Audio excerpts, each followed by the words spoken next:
If you're a fan of video games or a fan of boxing, then there's a good chance you probably heard of the game Undisputed. It just came out last Friday. It would have been Friday, October the 11th. Okay, and it's a pretty neat game. I'm not a person to buy brand new games right when they come out unless it's something specific. I don't play a lot of video games, but this game, I saw it, I was like, I gotta get it. It's boxing, right?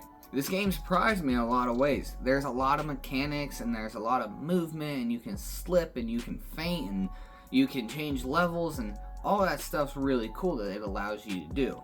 There are some parts of the game that are lacking, but this isn't a video game review channel. This is a boxing channel. What I want to go over with this game is what can we learn from the game Undisputed.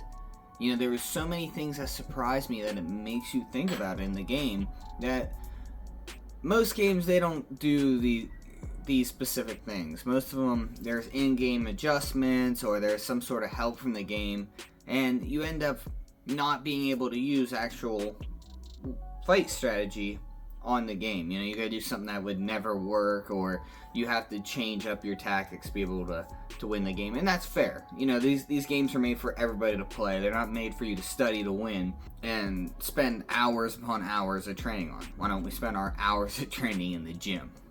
However, with this game, there are parts of your training in the gym that reflect back, and vice versa.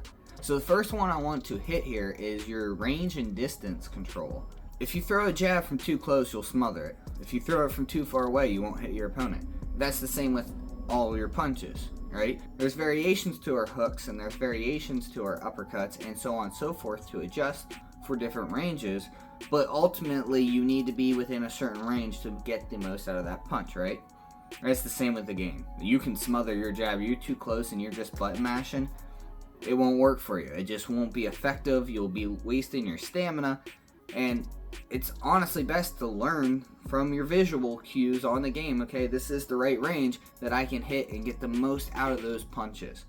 I think that's really cool that the game kind of did that. I don't know the science behind it, or I guess I should say the programming behind it. I haven't looked into this game. I haven't done any research. This is just me playing it. Okay. So what do we learn from that? Obviously, I already said it, where you can't smother our punches, and we can't throw them from too far away, or else it's not effective. Okay, so how do we fix this distance? If we're having distance problems, how do we fix it?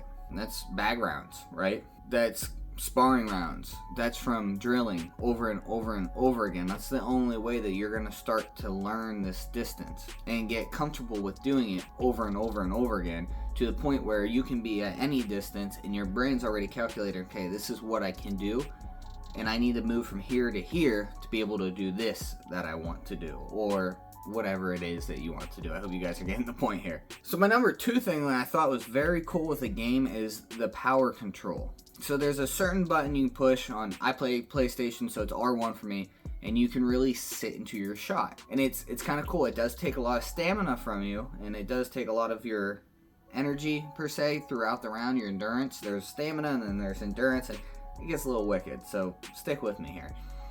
But if you throw these heavier punches and you land them clean, they hurt your opponent, and they really do some damage, and it can really back them up. However, if you land them on a block, you might take the block damage down, but you don't hurt your opponent that much.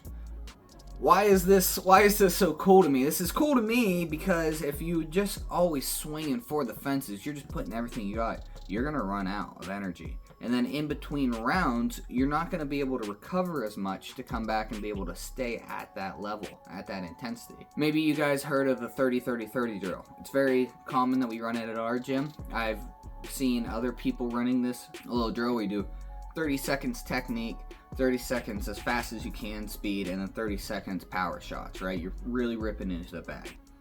And if you do that for a minute and a half, that's one thing.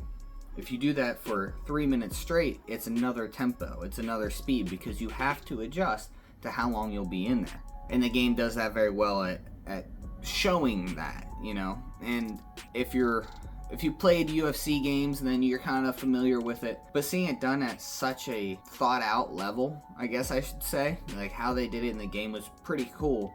And well, again, what can we learn from this? Okay, well, we can't throw 100% power on all our shots, or else we're not going to last.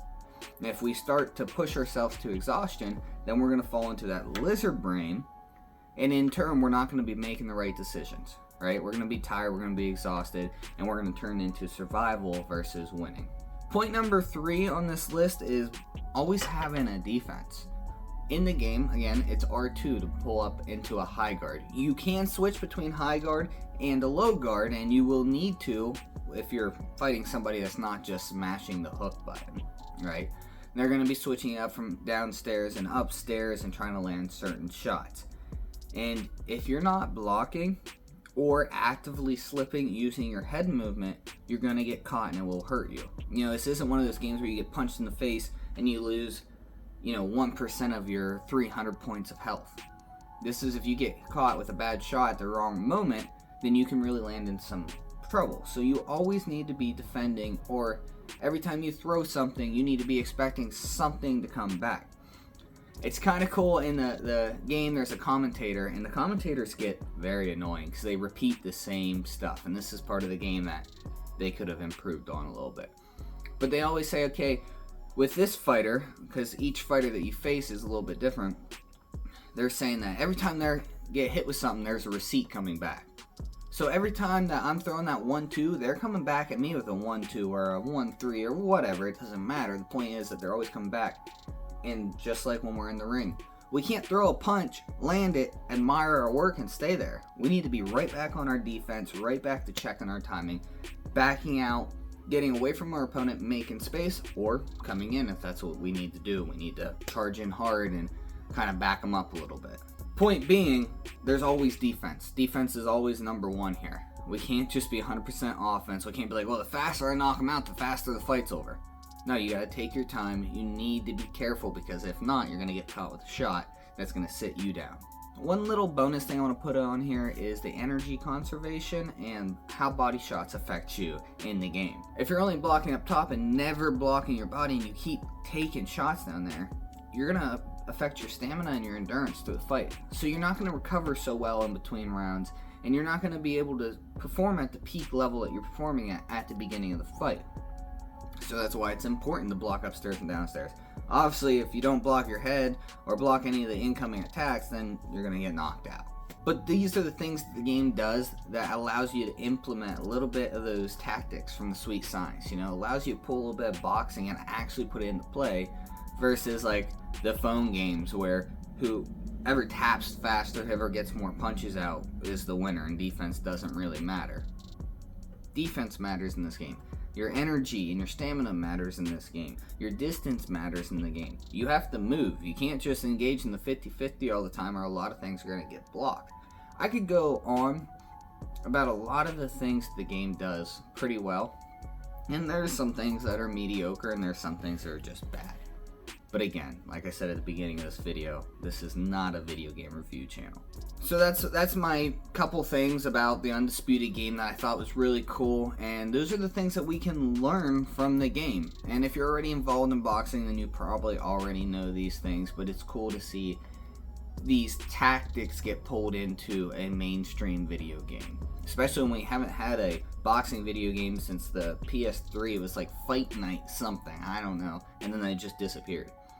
So hopefully this game opens up the idea of more developers making more higher budget games like this, and really focusing on tactics instead of flashy, stunny things that would never work. If you played the game and you're a boxer, let me know your thoughts down below. Let me know what you saw correlated and what didn't. If you enjoy the game so far, if you don't enjoy it, let's talk about it. I think it's a pretty neat game.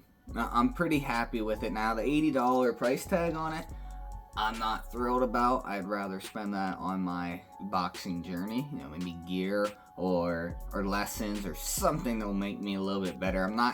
You're not going to get better from playing the Undisputed game. Okay, don't get me wrong there. It's not a training tool. So throw that out the window if you thought that was the case. All things aside though, it's a neat game. I encourage you to check it out. I bet it would be a lot of fun with a couple friends. I haven't got the chance to do that, but I'm guaranteeing you I will. Very, very shortly, probably. So, as always, ladies and gents, thank you for tuning in to Punch Club Media. Don't forget to comment, engage a little bit. Let's talk about the game. Don't forget to like and subscribe. It really helps out the channel, especially with me still being such a small channel relative to the other channels. You know, a like goes a long way. Subscription, it goes a long way, and I'm not begging for it, but I'm just letting you know I appreciate it if you do. As always, thanks for tuning in to the Punch Club. I'll catch you next time.